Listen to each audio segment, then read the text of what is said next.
Hey everyone, it's Anna Sewell here at Orangeville Open in San Juan School District teaching 6th grade at a K-8 school. I am primarily the math science teacher this year, which is a super fun change for me, but I'm liking it. So in our focus this week with focusing on one student who we need to learn to motivate, I have a few, but the one that I'm going to be focusing on for this activity today is a gentleman, 12-year-old boy, and I'm going to call him Dave to remain anonymous. He comes from a family just kind of with a sad background with mom who passed away when he was super young. He has 4 older siblings, 2 who are autistic, and an amazing hardworking dad who just unfortunately is so caught up handling all the other behaviors at home that Dave sometimes doesn't get the one-on-one attention he needs.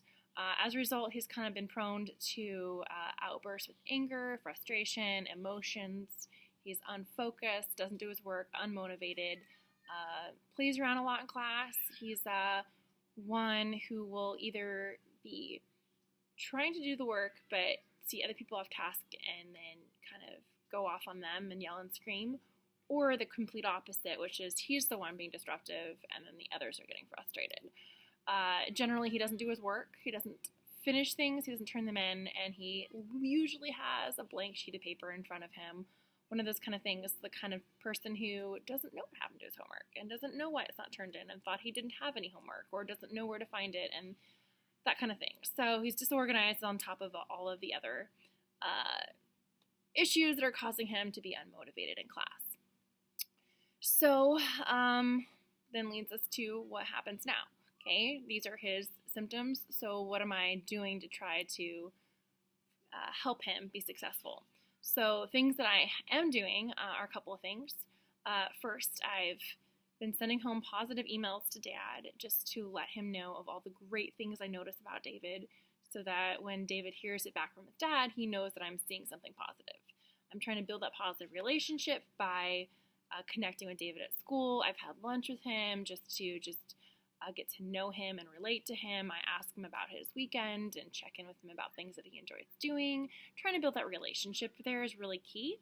I also make sure to compliment him, to pay attention to him individually in a positive way, not just on the negative things that I see.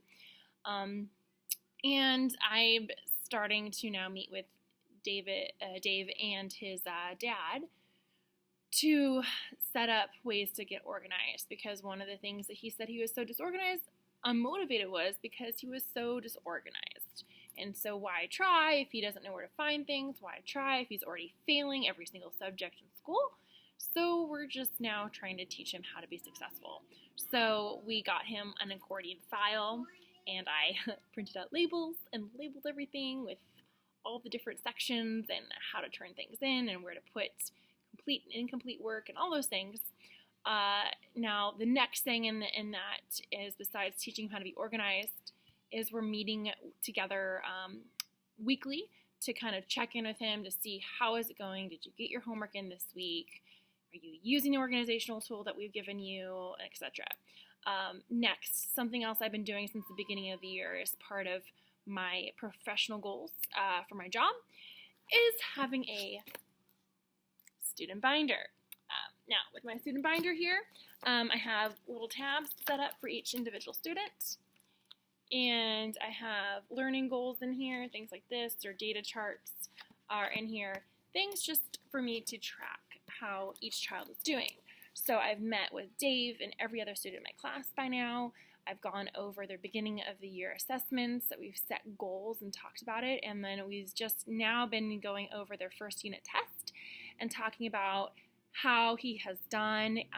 He actually got a really good grade on his math test. He got a 98%. Yay!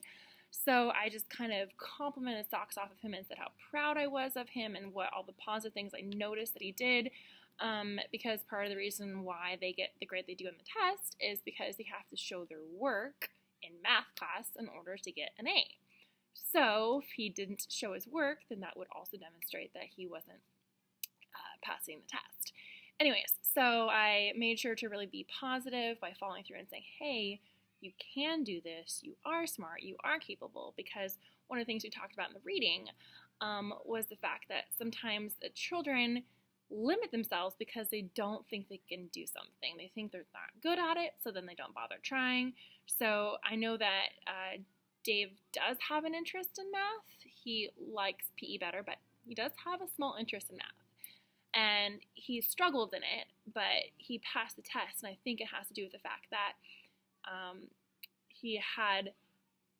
he understood more than he realized. And so I wanted him to see that, like, hey, you do know this, you can do it, you are smart, you are capable.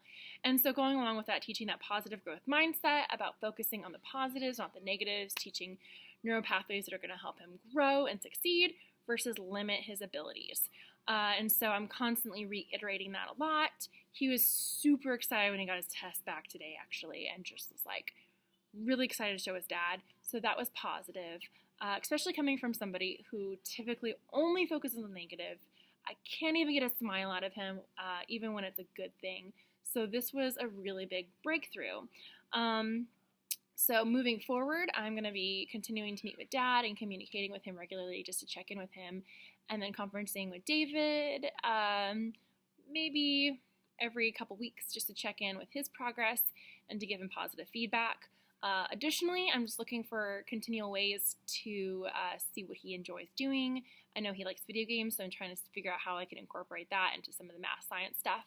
I know that we have a Genius Hour in one of my other classes with him, and that he's doing some things that he really enjoys and is interested in there. So that's positive. I'm just trying to figure out a way to incorporate it into the math program as well. So yeah, that's kind of where I'm at right now, trying to take what we've gotten from the reading, from the homework this week, and apply it directly into the classroom. Again, he's just one of a handful who are in the same kind of boat. I have some who are a little bit harder to connect with, who have their walls up a little bit further than Dave does. But it's a start, so one student at a time, and we'll see what happens. So there you go. Have a good night, everyone, and talk to you all soon. Looking forward to seeing your videos.